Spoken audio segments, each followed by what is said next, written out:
It's not lost on me that I hold the seat that Gerald Ford held from 1948 to 1973.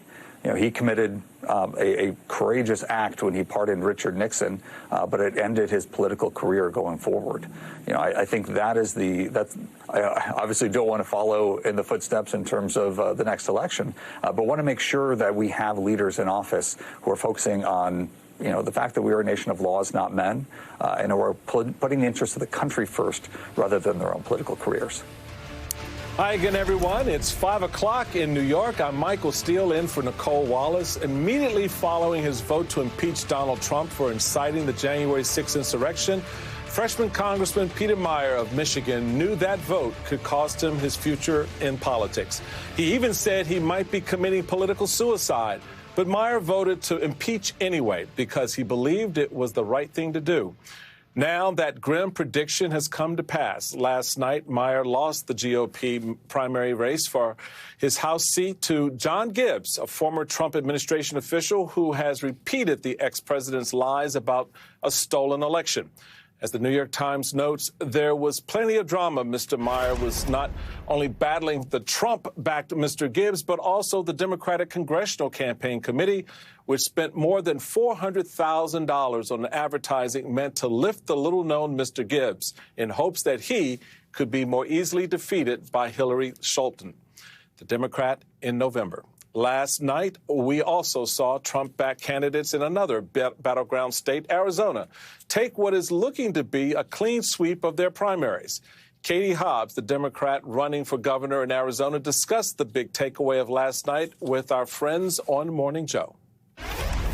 Trump is working to insert himself into all of these elections so that he can install leaders over the rules, to change the rules, and to oversee certification in future elections so that they could potentially overturn the will of the voters if they don't like the outcome. Yet the biggest winner last night was not a person, but the right to choose. Voters in Kansas overwhelming voted down an effort to get rid of the state's abortion protections. The vote came down to 60% of voters wanted to keep those protections in the state's constitution. Keep in mind, former President Trump won Kansas by nearly 15 points in 2020. Joining us now, Jonathan Lemire, White House Bureau Chief for Politico, host of MSNBC's Way Too Early, and author of the new book, The Big Lie. Also with us, BBC Studios U.S. Special Correspondent Katty Kay, political strategist Matt Dowd is also back with us, and Cornell Belcher, Democratic pollster and president of Brilliant Corners Research. They're all MSNBC contributors and all friends, and we're all ready to rock and roll. We'll get to the astonishing win for abortion rights in a second, but first I want to start with you, my friend Jonathan, ye of The Big Lie. Taking a look at Trump's grip on the Republican Party, what do you make of what we saw coming out of Arizona last night? That Donald Trump's grip is still pretty tight. And thank you, Michael, for the kind words. That there's been some speculation in recent months that Trump was, maybe his stature had fallen a bit in the GOP. And to be fair, his poll numbers have dipped some, perhaps in response to the January 6th hearings. But he is by far still the most powerful force in the party. And The Big Lie had a big night. Those who support his fraudulent claims that the election was conducted unfairly, that it was rigged against him, did very well yesterday in Michigan, but also, of course, in Arizona in a number of posts. Rusty Bowers, who we all saw, testify for the January 6th committee. He in the state Senate. He didn't just lose yesterday, he got clobbered. Trump's handpicked choices for Secretary of State, won. Governor, winning.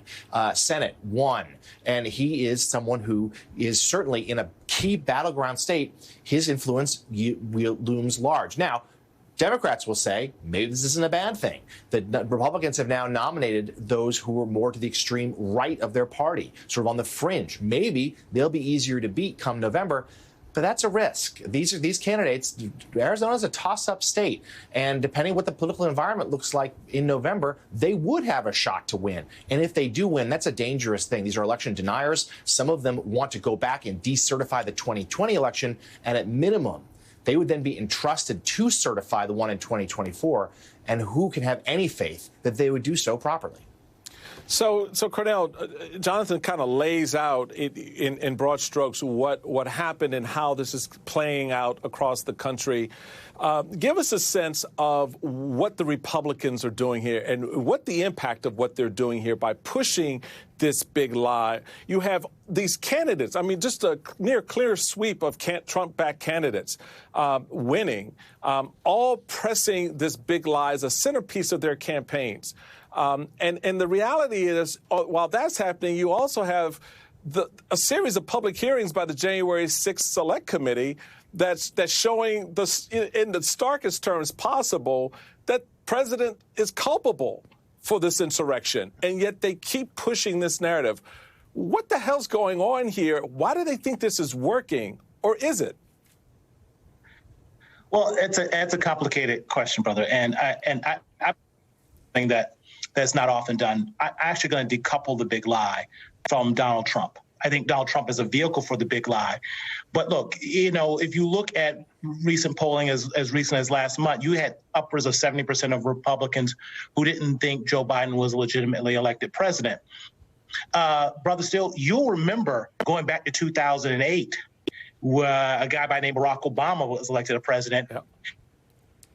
A majority of Republicans then who didn't see him as a legitimate president, didn't see him as legitimately elected, a legitimate president. This is about something else. Donald Trump is certainly a vehicle for this, but this is about the changes in America. This is really about something bigger and sort of happening with the majority of Americans that, quite frankly, don't look like sort of this traditional America.